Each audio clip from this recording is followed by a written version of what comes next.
भरत जी महाराज हरिद्वार की भूमि में तपस्या करने के लिए आ गए, राज्य छोड़ करके तप कर रहे थे। एक दिन गंगा जी में जल ले रहे थे, संध्या कर रहे थे, एक हिरणों का झुंड आया।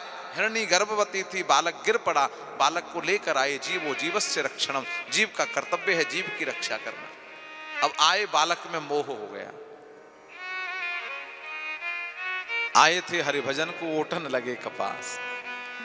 जिस मोह ममता को छोड़कर आए उसी ममता में बह गए।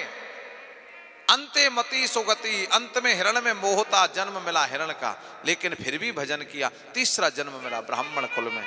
लेकिन भरत जी ने विचार किया अब मैं कुछ नहीं करूंगा, क्योंकि संसार में जो जितना चतुर होता है ना उतना ही फंसता है?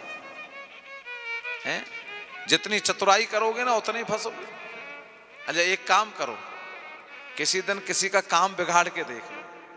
एक व्यक्ति का काम बिगाड़ना है, फिर कोई व्यक्ति तुम्हारे द्वार पर काम कराने नहीं आएगा है? क्योंकि कोई आएगा तो वो व्यक्ति जिसका बिगड़ा है ना वो कह दे कहां जा रहे हो, उससे अरे मत जाओ भैया हमारा बिगाड़ दिया, क्या करोगे जाकर। और एक व्यक्ति का काम बना दो, फिर देखो लाइन लगती है, बोले भैया काम तो वहीं जाकर के बनेगा। इसलिए चतुर रहोगे तो माया में फंसोगे, और मूर्ख रहोगे तो परमात्मा को प्राप्त करोगे। ये जड़ भरत जी ने सिखाया है कि अब मुझे जड़ बनकर रहना है, जड़वत रहूंगा तो परमात्मा प्राप्ति होगी, संसार की माया के बंधन से मुक्त हो जाऊंगा।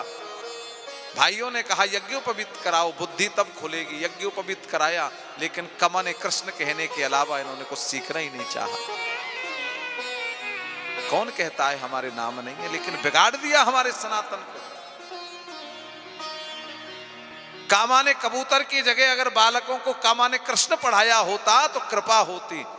ऐसा कौन सा शब्द है जिस पर हमारे भगवान का नाम नहीं है? खामा ने खगेश भी तो हो सकता है, गामा ने गरुड़ध्वज भी तो हो सकता है, रामा ने राम भी तो हो सकता है। कौन सा शब्द ऐसा है जिस पर मेरे गोविंद का नाम ना हो? लेकिन नहीं पढ़ाया हमारे यहां, तभी तो बालक नहीं सीख पाए संस्कृति संस्कार। एक दिन बड़े हुए, खेत खलियान पर ले गए, भाइयों ने कहा कुछ तो करे, ये कुछ नहीं करता, पड़ा रहता है। भोजन भट्ट बोले भरत यहां बैठ, यहां खेत कोई पक्षी नहीं आए। भरत जी ने कहा नहीं आएगा। भरत जी मचान पर बैठ गए, 2-4 पक्षी आए, उड़ा दिया। भरत जी ने चिंतन किया, 3 जन्म की तपस्या का चिंतन था कि मैं कौन हूं? मैं एक नित्य शुद्ध मुक्त जीवात्मा हूं। मैं किसका अंश हूं? परमात्मा का। इन पक्षियों में कौन है? एक जीवात्मा, वो किसका अंश है? परमात्मा का। अब जब हम सब परमात्मा के हैं तो अधिकार भी हमारा बराबर है, फिर इस खेत पर हमारा अधिकार उनका क्यों नहीं? बोले इसको घर से निकालो, हटाओ, साधुओं के पास रहो। जब साधु सेवा करनी है जाओ। भरत जी घर से चले गए, नाम हो गया जड़ भरत। आनंद से रहते हैं, कोई माता का जल ले आते हैं, कोई संत को समदा ले आते हैं, जब मिलता है पा लेते हैं, जहां पड़े रहते हैं सो जाते हैं। ये कहते हैं, भागवत कहती है भरत जी की तपस्या इतनी बढ़ गई, इनके मल मूत्र से भी सुगंध आने लगी, शरीर का भान नहीं।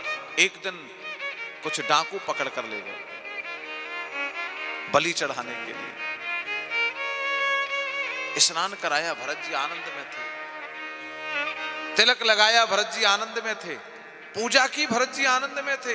विचार किया ऐसा प्राणी जो पता है अभी मृत्यु होने वाली है फिर भी आनंद में है।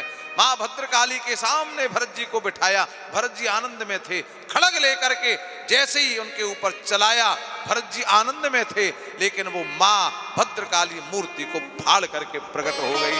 बोली काली मैया की जय हो।